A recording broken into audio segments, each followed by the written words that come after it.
सभी भारतीयों के लिए एक बहुत अच्छी खबर निकलकर सामने आ रही है। जहां एलपीजी गैस की समस्या से सभी परेशान थे, बढ़ती महंगाई से परेशान थे, इस बीच एक बहुत अच्छी खबर यह है कि ईरान ने 2 भारतीय गैस टैंकरों को हॉर्मुज स्ट्रेट से गुजरने की अनुमति दे दी है। नमस्कार, मैं हूं आपके साथ ममता तिवारी और आप देख रहे हैं न्यूज 18 का digital platform. News agency Reuters ने अपनी रिपोर्ट में यह दावा किया है। रिपोर्ट में सूत्रों के हवाले से बताया गया है कि 2 भारतीय एलपीजी टैंकर जल्द ही हॉर्मुज स्ट्रेट के रास्ते भारत की ओर रवाना होंगे और इससे घरेलू गैस आपूर्ति पर पड़ रहे दबाव को कम करने में मदद मिलने की उम्मीद है। रिपोर्ट में यह भी बताया गया है कि एक कच्चे तेल का टैंकर भी 1 मार्च के आसपास हॉर्मुज स्ट्रेट पार कर चुका है और सऊदी अरब का तेल लेकर शनिवार तक भारत आ सकता है। इससे पहले गुरुवार शाम को ही भारत में ईरान के राजदूत मोहम्मद फतहाली ने कहा था कि ईरान हॉर्मुज स्ट्रेट में भारत को सुरक्षित रास्ता देगा। उन्होंने कहा कि भारत और ईरान के बीच लंबे समय से दोस्ताना रिश्ते और आपसी भरोसा रहा है। इसी आपसी रिश्ते और भरोसे की वजह से ही भारत के लिए यह रास्ता खोल दिया गया है और पूरी सुरक्षित तरीके से भारत के 2 जहाज वहां से रवाना हो चुके हैं। हॉर्मुज स्ट्रेट विश्व के सबसे महत्वपूर्ण समुद्री मार्गों में से एक है, जिससे होकर वैश्विक तेल और गैस शिपमेंट का एक महत्वपूर्ण हिस्सा गुजरता है। इस मार्ग में किसी भी रुकावट का असर ऊर्जा बाजारों और अंतर्राष्ट्रीय व्यापार पर पड़ रहा है, जिसमें भारत भी शामिल है, जो इस क्षेत्र से अपने कच्चे तेल का एक बड़ा हिस्सा आयात करता है। फतहाली के भारत के लिए सुरक्षित मार्ग के संकेत ऐसे समय में आए हैं जब सरकारें और शिपिंग कंपनियां पश्चिम एशिया में चल रहे संघर्षों के बीच हॉर्मुज स्ट्रेट के आसपास की घटनाओं पर नजर रख रही हैं। भारत में शुक्रवार को रसोई गैस के लिए सड़कों पर परेशानी की स्थिति रही।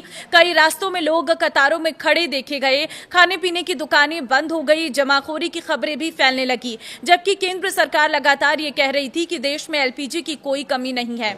केंद्र सरकार ने शुक्रवार को कहा कि घरों तक एलपीजी की बिना किसी रुकावट की सप्लाई सुनिश्चित कर दी गई है और सिलेंडर के लिए घबराने में बुकिंग करने की कोई जरूरत नहीं है। पेट्रोलियम और प्राकृतिक गैस मंत्रालय की संयुक्त सचिव सुजाता शर्मा ने बताया कि 5 मार्च से अब तक एलपीजी का घरेलू उत्पादन 30% तक बढ़ चुका है। शर्मा ने आगे कहा है कि घबराहट में बुकिंग करने की कोई जरूरत नहीं है और किसी भी एलपीजी डीलर के पास स्टॉक खत्म नहीं हुआ है। उन्होंने ये भी बताया कि युद्ध से पहले के समय में जहां औसतन 55.7 लाख एलपीजी बुकिंग होती थी, वहीं अब ये संख्या बढ़कर 75.7 लाख तक पहुंच गई है, जो ये दिखाता है कि लोग घबराहट में बुकिंग कर रही हैं। इसके बावजूद बिहार के कई जिलों में एलपीजी वितरण केंद्रों के बाहर लंबी लंबी कतारें देखने को मिली, जबकि जिला प्रशासन लगातार ये दावा कर रहा था कि घरेलू गैस सिलेंडरों की कोई कमी नहीं है। इजरायल और अमेरिका ने 28 फरवरी को ईरान पर हमला कर दिया था। हमले के जवाब में ईरान ने हॉर्मुज को बंद कर दिया। ईरान के हमले की वजह से जहाज इस संकरे जलमार्ग से नहीं गुजर पा रहे थे और भारत के जहाज इस जलमार्ग के बंद होने की वजह से काफी अधिक प्रभावित हुए हैं। कई मीडिया रिपोर्ट्स में दावा किया गया है कि ईरान ने नए सुप्रीम लीडर मुज्तबा खामेनेई गंभीर रूप से घायल हैं और कोमा में हैं।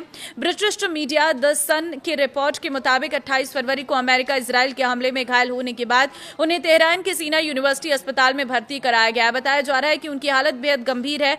रिपोर्ट के मुताबिक हल्के चोट के निशान हैं जो गहरे होते जा रहे हैं। उनका एक पैर काटना पड़ा और लिवर को भी काफी नुकसान पहुंचाया। अस्पताल के एक हिस्से को पूरी तरह से सील कर दिया गया और वहां पर भारी सुरक्षा तैनात है। मुज्तबा खामेनेई को उनके पिता और ईरान के पूर्व supreme leader Ayatollah Ali Khamenei की मौत के बाद 9 मार्च को देश का नया सुप्रीम लीडर बनाया गया था। अली खामेनेई की 28 फरवरी को मौत हुई थी। फिलहाल लगातार बदलते घटनाक्रम के बीच भारत के लोगों के लिए अच्छी खबर है कि भारत के 2 जहाज जो हैं वो स्ट्रेट ऑफ हॉर्मुज से निकल चुके हैं और जल्द ही भारत पहुंचेंगे, जिसके बाद जो गैस की किल्लत की खबरें आ रही थी उस पर पूरी तरह से लगाम लगेगा और किसी भी घबराहट में, किसी भी जल्दबाजी में एलपीजी सिलेंडर बुक करने की जरूरत नहीं है। लंबी लाइनों में लगने की जरूरत नहीं है। आपको आसानी से एलपीजी के सिलेंडर मिलेंगे।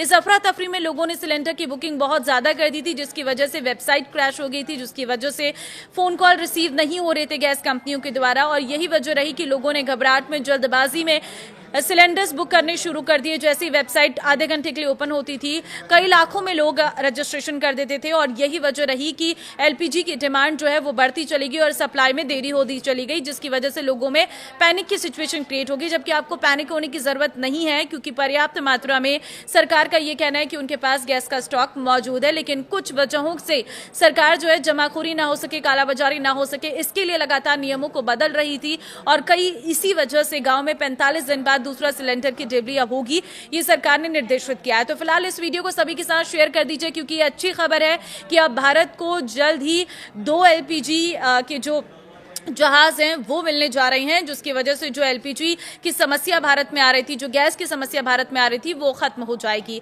तो ये अच्छी खबर है। बस इंतजार है कि ये जंग जल्द से जल्द खत्म हो, जो बाकी की परेशानियां हैं, जो महंगाई बढ़ रही है, उस पर भी कहीं ना कहीं इससे कमी हो सके। इस वीडियो को शेयर करना जरूर, क्योंकि सभी लोगों को पता चल सके कि वॉर की सिचुएशन में आखिर भारत के पक्ष में क्या माहौल इस वक्त बना हुआ है। नमस्कार।